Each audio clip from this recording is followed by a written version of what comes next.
The Galaxy S24 delivers some of the strongest value of Samsung's latest flagships, offering the same Galaxy AI features as its pricier counterparts. But the real benefit to upgrade is to reap the performance and battery life improvements delivered by the Snapdragon 8 Gen 3 Silicon, assuming that you are able to buy a phone with that chip where you live. The story of the Samsung Galaxy S24 centers around artificial intelligence, namely, the suite of AI-powered features Samsung has introduced to all three phones in its S24 lineup. It's understandable as AI is new and buzzy, and the Galaxy AI capabilities at the heart of the Galaxy S24 are actually practical and polished. But to focus exclusively on Galaxy AI is to do the Galaxy S24 a disservice. Yes, the hardware tweaks and enhancements aren't terribly groundbreaking, not that it's easy making significant changes to a phone this well established.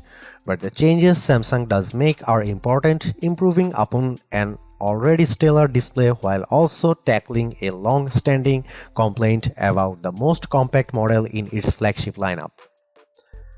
My Samsung Galaxy S24 review will look at the Galaxy AI features, of course, and whether they make the most affordable model in Samsung's flagship lineup worth a purchase or upgrade. But I'll also look at the other changes made to the Galaxy S24 that produce one of the most well-rounded Samsung phones in years. The Galaxy S24 is available for $799 with the base model featuring 128GB of storage. In the US, that's the same price Samsung charged last year for the Galaxy S23, something worth calling out in light of Samsung's $100 price hike for the Galaxy S24 Ultra. There is also a 256GB version of the Galaxy S24 available in the US and UK for $859 or £859. You will be able to find the Galaxy S24 at Samsung's website as well as the major retailers like Amazon and Best Buy. US phone carriers are now selling the Galaxy S24 too, with many offering Galaxy S24 deals that can help you lower the cost of the phone. You won't spot too many differences between the Galaxy S24 and Galaxy S23. It nudges aside in the lineup of best Samsung phones. The screen and back panel on the S24 are both flat and are joined by metal side rails, but the phone has adopted a unibody-like design that blends all the separate panels together brilliantly.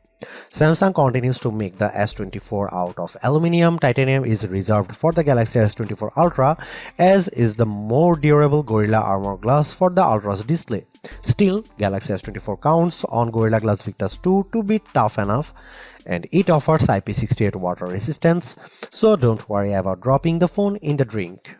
The biggest design change to the Galaxy S24 involves the bezels. They are smaller than before, which allows the new phone to offer a slightly bigger screen than the S23 without noticeably changing the dimensions of the phone. Even with 6.2-inch display, the Galaxy S24 remains as compact as its predecessor. I wish I could get excited about the Galaxy S24 color options, which strike me as a bit muted. Names like Onyx Black, Marble Grey, Cobalt Violet, and Amber Yellow make the colors sound a lot more dramatic than they actually look. I would suggest heading to Samsung's online store, where exclusive options in blue, orange, and green at least add some variety to your choice.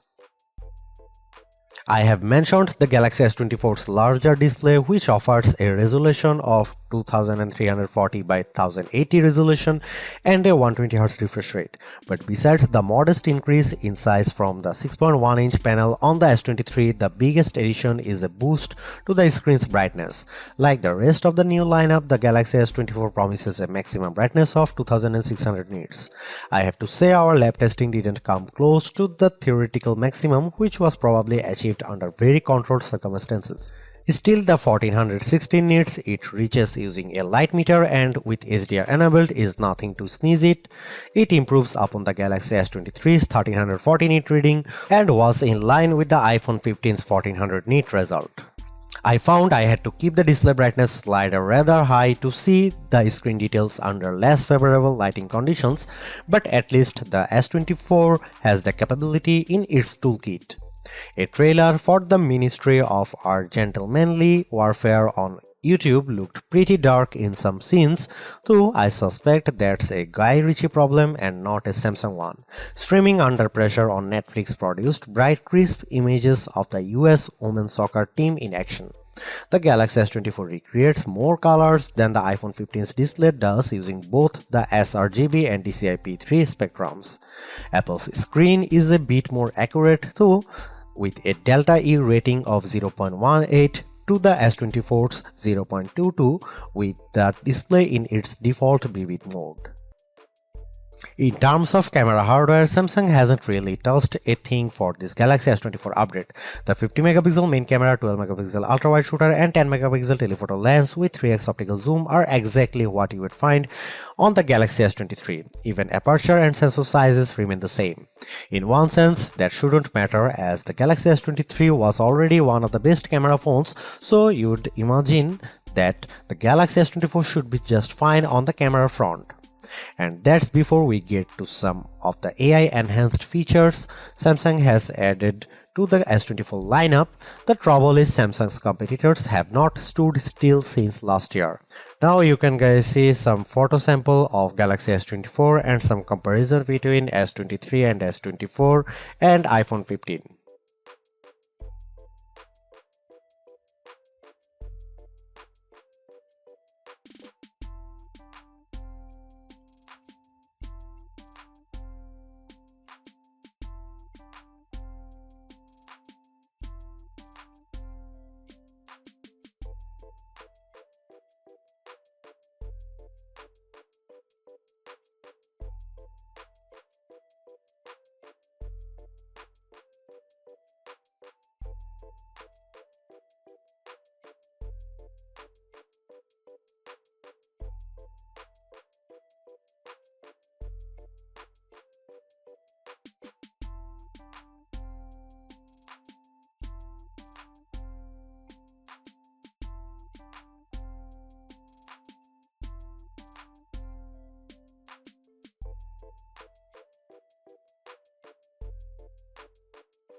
If the Galaxy S24 phone had performed just a shade or two better against the iPhone 15, I would have declared this model as the entry-level flagship phone to get.